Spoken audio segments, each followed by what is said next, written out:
KaraokeBooks. Jane Eyre, an autobiography. Written by Charlotte Brontë. Audiobook. Chapter 35. He did not leave for Cambridge the next day, as he had said he would. He deferred his departure a whole week, and during that time he made me feel what severe punishment a good yet stern, a conscientious yet implacable man can inflict on one who has offended him. Without one overt act of hostility, one upbraiding word, he contrived to impress me momently with the conviction that I was put beyond the pale of his favor. Not that Street.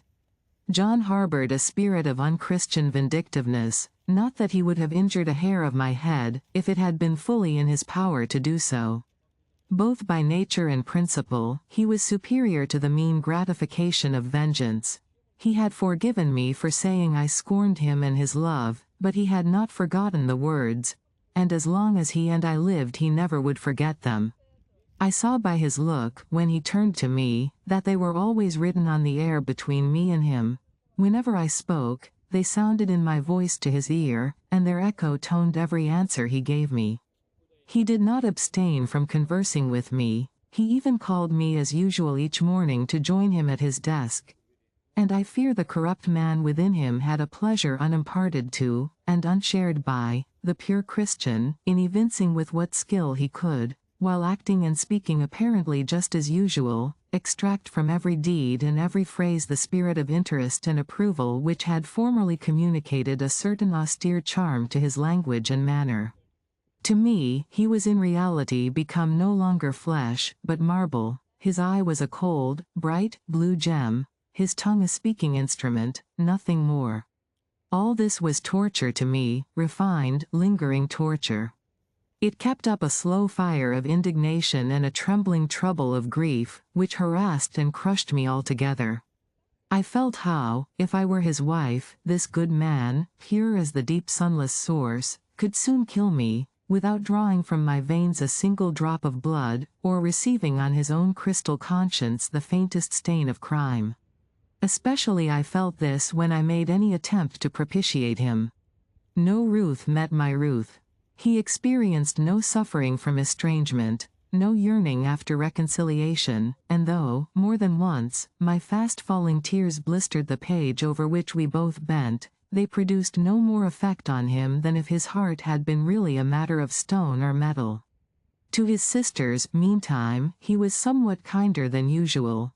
As if afraid that mere coldness would not sufficiently convince me how completely I was banished and banned, he added the force of contrast, and this I am sure he did not by malice, but on principle.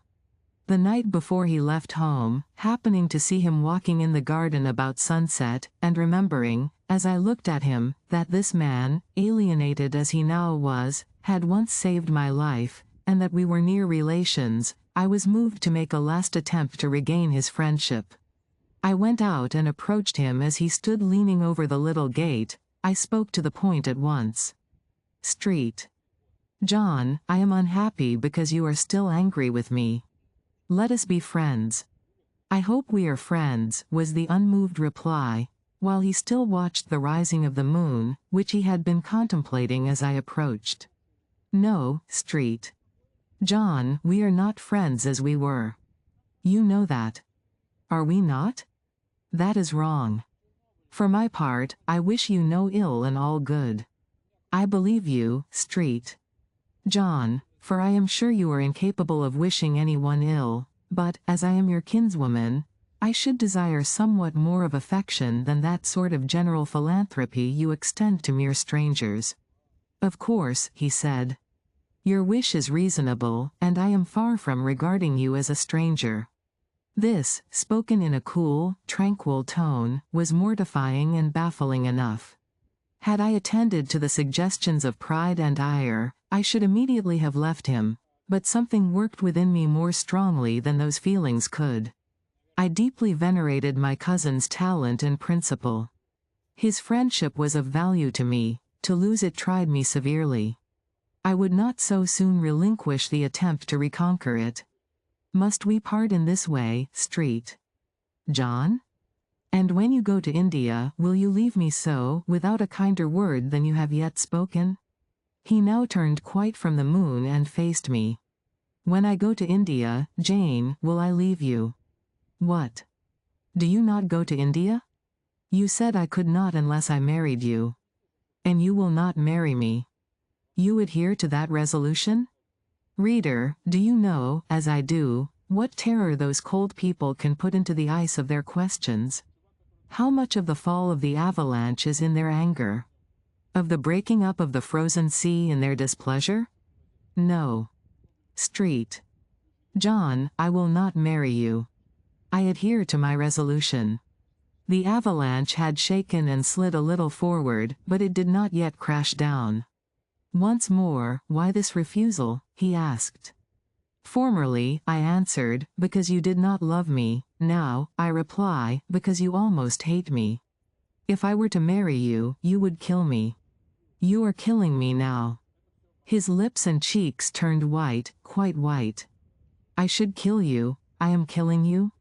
Your words are such as ought not to be used, violent, unfeminine, and untrue.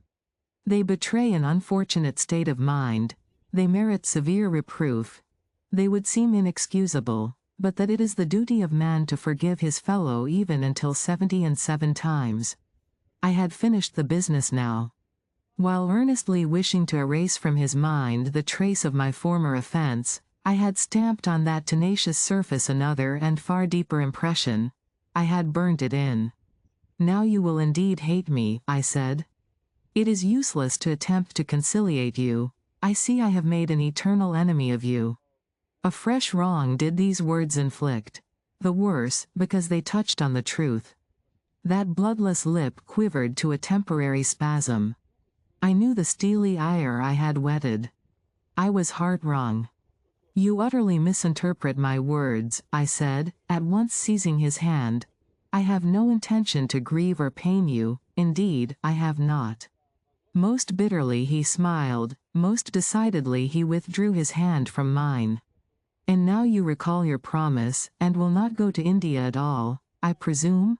Said he, after a considerable pause. Yes, I will, as your assistant, I answered.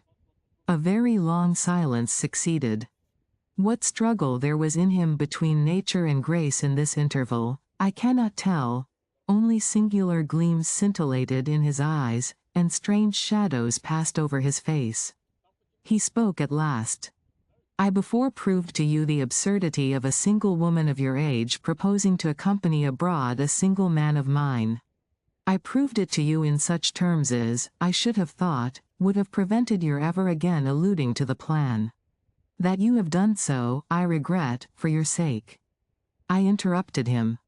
Anything like a tangible reproach gave me courage at once. Keep to common sense, Street. John, you are verging on nonsense. You pretend to be shocked by what I have said. You are not really shocked, for, with your superior mind, you cannot be either so dull or so conceited as to misunderstand my meaning. I say again, I will be your curate, if you like, but never your wife. Again he turned lividly pale, but, as before, controlled his passion perfectly. He answered emphatically but calmly. A female curate, who is not my wife, would never suit me. With me, then, it seems, you cannot go, but if you are sincere in your offer, I will, while in town, speak to a married missionary, whose wife needs a coadjutor. Your own fortune will make you independent of the Society's aid, and thus you may still be spared the dishonor of breaking your promise and deserting the band you engaged to join. Now I never had, as the reader knows, either given any formal promise or entered into any engagement, and this language was all much too hard and much too despotic for the occasion. I replied, there is no dishonor, no breach of promise, no desertion in the case. I am not under the slightest obligation to go to India, especially with strangers. With you I would have ventured much, because I admire, confide in, and, as a sister, I love you. But I am convinced that, go when and with whom I would, I should not live long in that climate. Ah! You are afraid of yourself, he said, curling his lip. I am. God did not give me my life to throw away, and to do as you wish me would, I begin to think, be almost equivalent to committing suicide. Moreover, before I definitively resolve on quitting England, I will know for certain whether I cannot be of greater use by remaining in it than by leaving it. What do you mean? It would be fruitless to attempt to explain, but there is a point on which I have long endured painful doubt, and I can go nowhere till by some means that doubt is removed. I know where your heart turns and to what it clings. The interest you cherish is lawless and unconsecrated. Long since you ought to have crushed it, now you should blush to allude to it. You think of Mr. Rochester? It was true. I confessed it by silence. Are you going to seek Mr. Rochester? I must find out what has become of him. It remains for me, then, he said, to remember you in my prayers, and to entreat God for you, in all earnestness, that you may not indeed become a castaway. I had thought I recognized in you one of the chosen. But God sees not as man sees, his will be done. He opened the gate, passed through it, and strayed away down the glen. He was soon out of sight. On re-entering the parlor, I found Diana standing at the window, looking very thoughtful. Diana was a great deal taller than I. She put her hand on my shoulder, and, stooping, examined my face.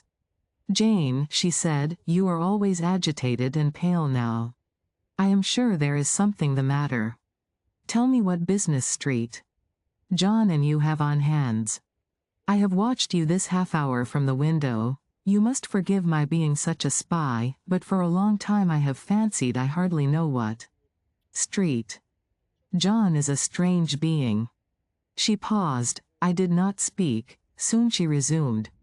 "That brother of mine cherishes peculiar views of some sort respecting you, I am sure.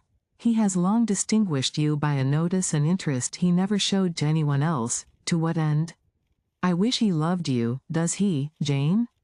I put her cool hand to my hot forehead. "No, Di, not one whit." "Then why does he follow you so with his eyes, and get you so frequently alone with him, and keep you so continually at his side? Mary and I had both concluded he wished you to marry him." "He does. He has asked me to be his wife." Diana clapped her hands. "That is just what we hoped and thought. And you will marry him, Jane, won't you? And then he will stay in England." "Far from that, Diana. His sole idea in proposing to me is to procure a fitting fellow laborer in his Indian toils." "What? He wishes you to go to India?" "Yes." "Madness," she exclaimed. "You would not live 3 months there, I am certain. You never shall go. You have not consented, have you, Jane?" "I have refused to marry him." "And have consequently displeased him?" she suggested. "Deeply. He will never forgive me, I fear, yet I offered to accompany him as his sister. It was frantic folly to do so, Jane. Think of the task you undertook, one of incessant fatigue, where fatigue kills even the strong, and you are weak. Street John, you know him, would urge you to impossibilities. With him there would be no permission to rest during the hot hours, and unfortunately, I have noticed, whatever he exacts, you force yourself to perform. I am astonished you found courage to refuse his hand. You do not love him then, Jane? Not as a husband. Yet he is a handsome fellow. And I am so plain, you see, Di. We should never suit. Plain. You? Not at all. You are much too pretty, as well as too good, to be grilled alive in Calcutta. And again she earnestly conjured me to give up all thoughts of going out with her brother. I must indeed, I said, for when just now I repeated the offer of serving him for a deacon, he expressed himself shocked at my want of decency.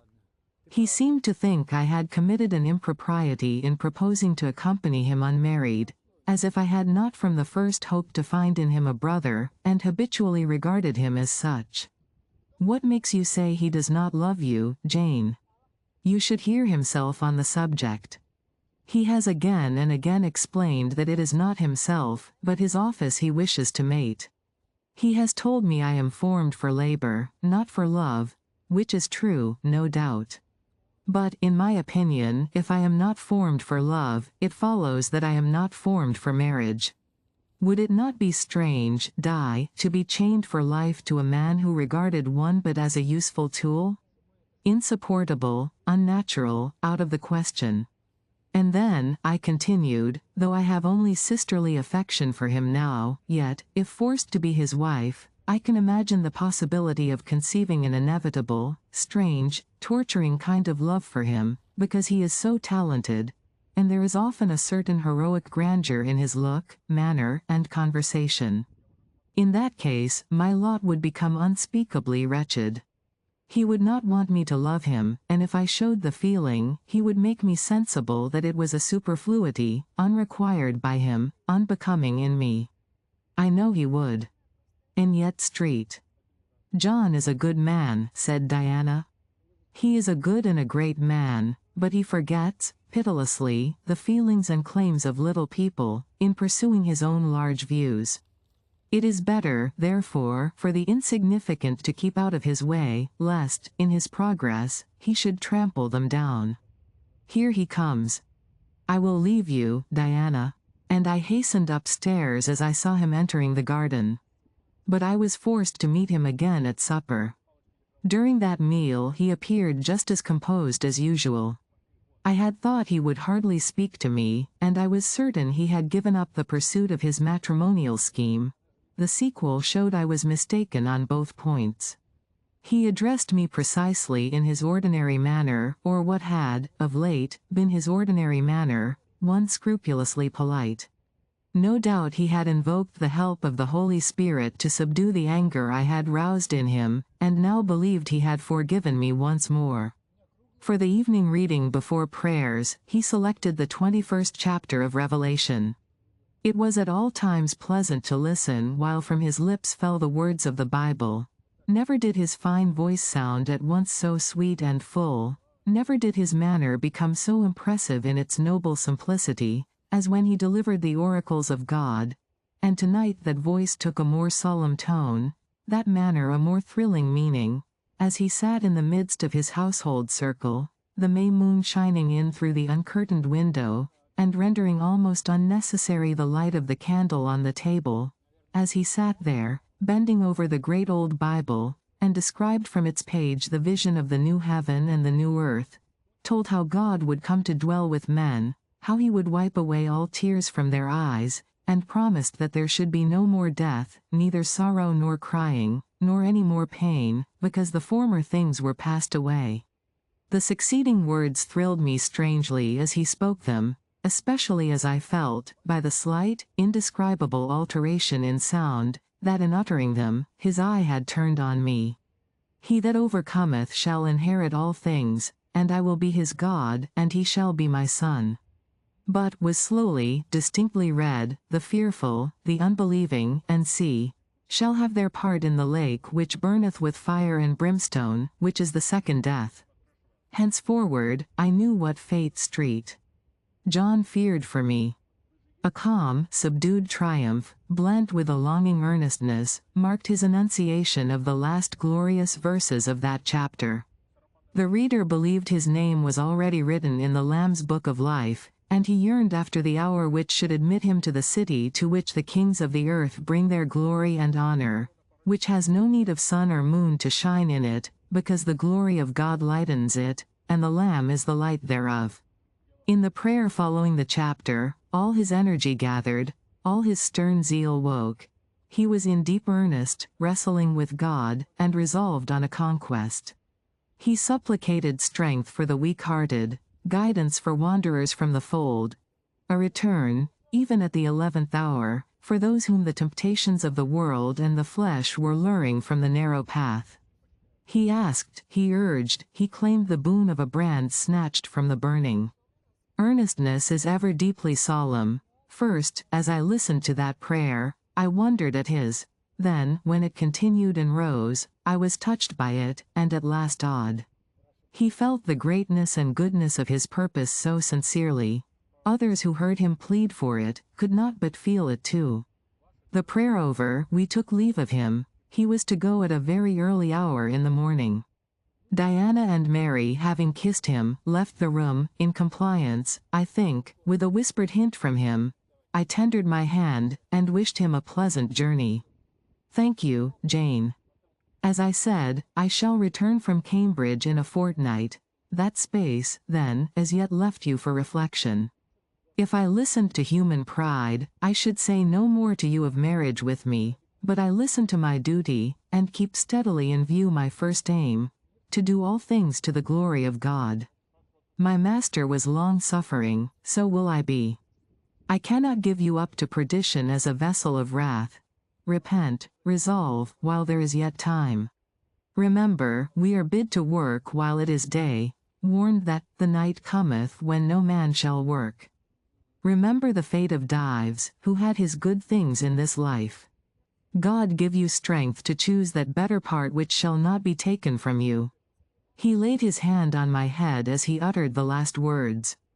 He had spoken earnestly, mildly. His look was not, indeed, that of a lover beholding his mistress, but it was that of a pastor recalling his wandering sheep, or better, of a guardian angel watching the soul for which he is responsible. All men of talent, whether they be men of feeling or not, whether they be zealots, or aspirants, or despots, provided only they be sincere, have their sublime moments, when they subdue and rule. I felt veneration for Saint John, veneration so strong that its impetus thrust me at once to the point I had so long shunned. I was tempted to cease struggling with him, to rush down the torrent of his will into the gulf of his existence, and there lose my own. I was almost as hard beset by him now as I had been once before, in a different way, by another. I was a fool both times. To have yielded then would have been an error of principle, to have yielded now would have been an error of judgment. So I think at this hour, when I look back to the crisis through the quiet medium of time, I was unconscious of folly at the instant. I stood motionless under my Hierophant's touch. My refusals were forgotten, my fears overcome, my wrestlings paralyzed. The impossible, i.e., my marriage with Saint John, was fast becoming the possible. All was changing utterly with a sudden sweep. Religion called, angels beckoned, God commanded, life rolled together like a scroll, death's gates opening, showed eternity beyond. It seemed that for safety and bliss there, all here might be sacrificed in a second. The dim room was full of visions. Could you decide now? Asked the missionary. The inquiry was put in gentle tones. He drew me to him as gently. Oh, that gentleness! How far more potent is it than force? I could resist Street John's wrath. I grew pliant as a reed under his kindness. Yet I knew all the time, if I yielded now, I should not the less be made to repent, some day, of my former rebellion. His nature was not changed by 1 hour of solemn prayer, it was only elevated. I could decide if I were but certain, I answered. Were I but convinced that it is God's will I should marry you, I could vow to marry you here and now, come afterwards what would. My prayers are heard, ejaculated Street John. He pressed his hand firmer on my head, as if he claimed me. He surrounded me with his arm, almost as if he loved me. I say almost, I knew the difference, for I had felt what it was to be loved. But, like him, I had now put love out of the question, and thought only of duty. I contended with my inward dimness of vision, before which clouds yet rolled. I sincerely, deeply, fervently longed to do what was right, and only that. Show me the path. I entreated of heaven. I was excited more than I had ever been, and whether what followed was the effect of excitement the reader shall judge. All the house was still, for I believe all, except Street John and myself, were now retired to rest. The one candle was dying out, the room was full of moonlight. My heart beat fast and thick, I heard its throb. Suddenly it stood still to an inexpressible feeling that thrilled it through, and passed at once to my head and extremities. The feeling was not like an electric shock, but it was quite as sharp, as strange, as startling. It acted on my senses as if their utmost activity hitherto had been but torpor, from which they were now summoned and forced to wake. They rose expectant. Eye and ear waited while the flesh quivered on my bones. "What have you heard?" "What do you see?" asked Street. John. I saw nothing, but I heard a voice somewhere cry, "Jane. Jane. Jane," nothing more. "Oh God. What is it?" I gasped. I might have said, "Where is it?" for it did not seem in the room, nor in the house, nor in the garden. It did not come out of the air, nor from under the earth, nor from overhead. I had heard it, where or whence, forever impossible to know. And it was the voice of a human being, a known, loved, well-remembered voice, that of Edward Fairfax Rochester, and it spoke in pain and woe, wildly, eerily, urgently. "I am coming," I cried. "Wait for me." "Oh, I will come." I flew to the door and looked into the passage. It was dark. I ran out into the garden. It was void. "Where are you?" I exclaimed. The hills beyond Marsh Glen sent the answer faintly back, "Where are you?" I listened. The wind sighed low in the firs. All was moorland loneliness and midnight hush. "Down superstition," I commented as that spectre rose up black by the black yew at the gate. "This is not thy deception, nor thy witchcraft, it is the work of nature." She was roused, and did, no miracle, but her best.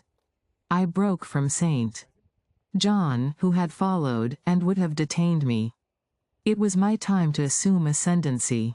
My powers were in play and in force.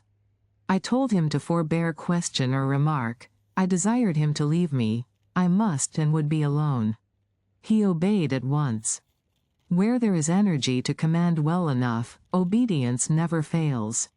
I mounted to my chamber, locked myself in, fell on my knees, and prayed in my way, a different way to St. John's, but effective in its own fashion. I seemed to penetrate very near a mighty spirit, and my soul rushed out in gratitude at his feet. I rose from the thanksgiving, took a resolve, and lay down, unscared, enlightened, eager but for the daylight. If you liked what you heard, please subscribe to the channel.